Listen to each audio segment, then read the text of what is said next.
జయశంకర్ భూపాలపల్లి జిల్లాలో ఎండలు ప్రజల్ని భయపెట్టిస్తున్నాయి. విపరీతమైనటువంటి ఉక్కపోత, మరోవైపు చెమటతో ప్రజలు ఇప్పటి నుంచే బెంబెలెత్తిపోతున్నారు. మొత్తానికి వాతావరణం నిప్పుల కుంపటిని తలపిస్తోంది.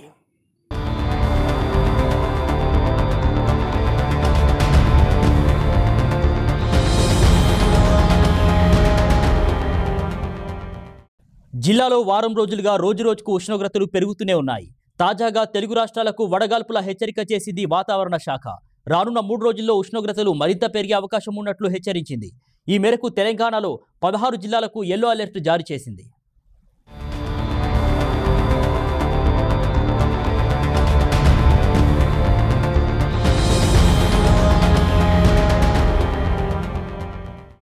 ఇక ఇదిలా ఉంటే భూపాలపల్లి జిల్లాలోనూ ఎండలు విపరీతంగా కొడుతున్నాయి.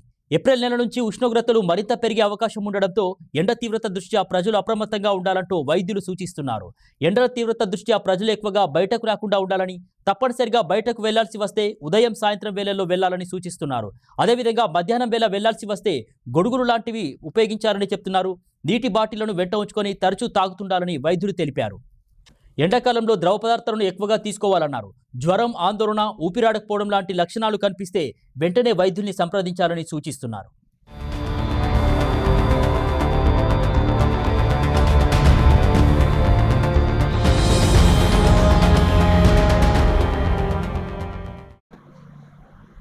గుడ్ మార్నింగ్ అండి. నేను టేక్మెట్ల మండల ప్రాథమిక ఆరోగ్య కేంద్రం మెడికల్ ఆఫీసర్ ఆశాజ్యోతి గారిని మాట్లాడుతున్నాను. అయితే ఇప్పుడు మనకి ఇక్కడ ఎండలు బాగా ఉన్నాయి. మనం ఆల్రెడీ ఏప్రిల్ నెలలోకి వచ్చేసాం కాబట్టి ఉష్ణోగ్రత చాలా ఎక్కువ పెరిగిపోతుంది. ఈ ఎండాకాలము మనం తీసుకోవాల్సిన జాగ్రత్తలు, వడదెబ్బ తగిలితే ఎలా ఉంటుంది, వడదెబ్బ తగిలితే ఏం చేయాలి అనే వాటి గురించి మాట్లాడతానండి. ఫస్ట్ మనం ఏం చేయాలి అంటే మనం తినే తిండిలో చాలా జాగ్రత్తగా ఉండాలి. ఎక్కువ నీళ్లు తీసుకుంటూ ఉండాలి. ప్రతి దాహం వేసినా వేయకపోయినా ప్రతి వాటర్ అంటే నీరు తీసుకుంటూనే ఉండాలి. ఫ్రూట్ జ్యూసెస్ ఎక్కువ తీసుకోవడము, నిమ్మకాయ నీళ్ళు తాగడము, ఓఆర్ఎస్ ప్యాకెట్లు ఎప్పుడు మన బ్యాగ్లలో పెట్టుకుంటూనే ఉండాలి. ఇవి ఎక్కువ తీసుకుంటూ ఉండాలి. అండ్ మనకి ఇవన్నీ దొరకనప్పుడు నీళ్ళల్లో ఉప్పు, చక్కెర వేసుకొనైనా తాగుతూ ఉండాలి. మనం బయటకు వెళ్తూ ఉన్నప్పుడైనా మన బ్యాగ్లలో ఓఆర్ఎస్లు పెట్టుకొని వెళ్తూనే ఉండాలి. ఓఆర్ఎస్ పౌడర్లు లేకపోతే కలిపి తీసుకున్న వాటర్ పెట్టుకోవాలి. మనం ధరించే దుస్తుల్లో కూడా మనం జాగ్రత్తలు తీసుకోవాలి. తెల్లని వస్త్రాలు, సన్నని వస్త్రాలు తీసుకోవాలి.